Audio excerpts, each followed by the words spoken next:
इस वीडियो में हम लोग क्लास 11th के हिंदी का प्रश्न पत्र देखने वाले हैं, जो बिल्कुल ओरिजिनल पेपर है। आपके एग्जाम में आईएएस, आईकॉम और आईए के लिए है। यही प्रश्न पत्र होने वाला है और इसका आंसर हम लोग देखेंगे। इसमें सभी ऑब्जेक्टिव प्रश्नों को करेंगे। 30 में से 25 प्रश्न को ही आपको बनाने हैं और इसके लघु उत्तरीय और दीर्घ उत्तरीय प्रश्नों को भी हम लोग इसी वीडियो में देखने वाले हैं। तो चलिए क्वेश्चन को देखते हैं।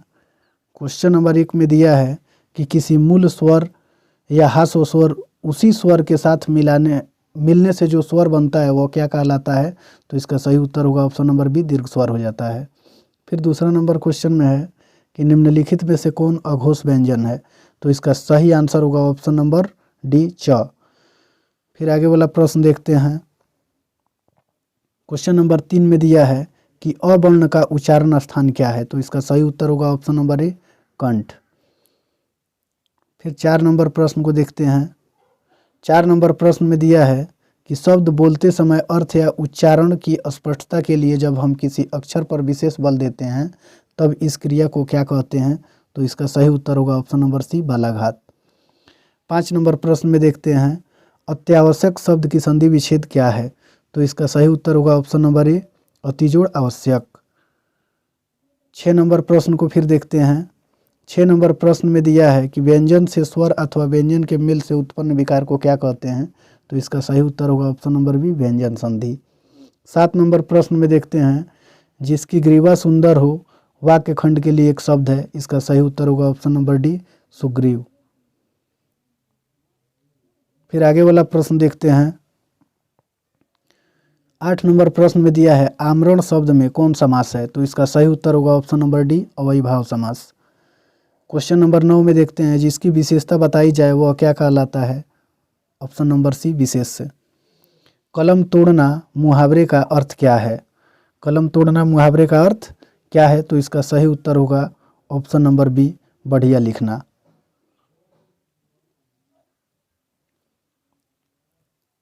फिर क्वेश्चन नंबर 11 को देखते हैं।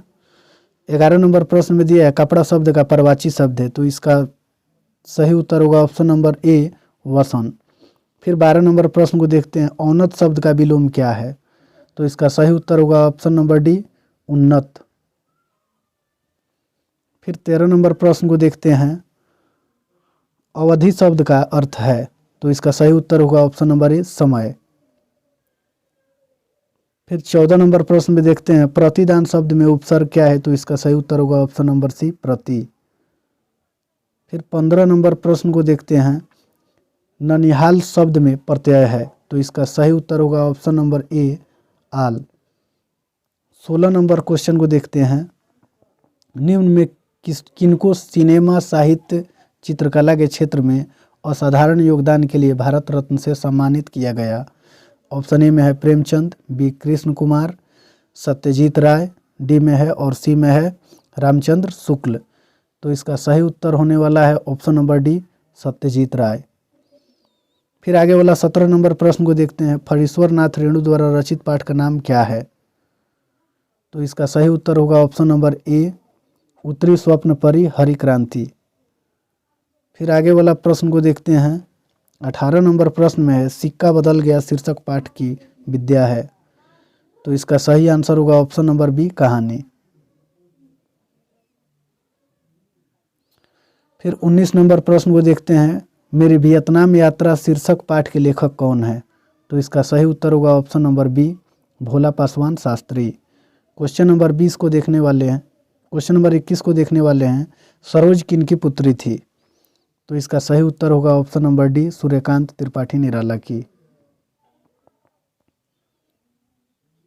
फिर 22 नंबर प्रश्न को देखने वाले हैं बहुत दिनों के बाद शीर्षक कविता के कवि कौन है।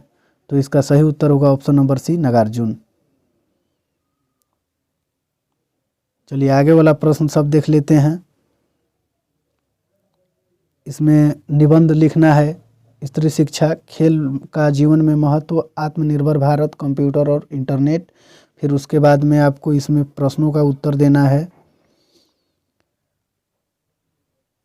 फिर उसके बाद में अपने विद्यालय के प्रधानाध्यापक के पास चरित्र प्रमाण पत्र हेतु एक आवेदन पत्र लिखना है। तो इसका संक्षेपण हम लोग कैसे करेंगे।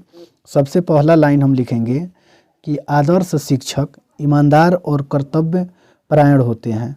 उसके बाद में लिखेंगे शिक्षक कार्य में हमेशा उन्हें आनंद का अनुभव होता है। फिर उसके बाद में हम लोग लिखेंगे कि वे पठन पाठन में रुचि लेते हैं और परिश्रम पूर्वक पढ़ाते हैं। आदर्श शिक्षक का चरित्र ही ऊंचा होता है। सादा जीवन और उच्च विचार ही उनके जीवन का आदर्श होता है। बस इतना ही हम लिख देंगे। और इसका शीर्षक देते हुए हम ऊपर में लिखेंगे जीवन में शिक्षक का महत्व।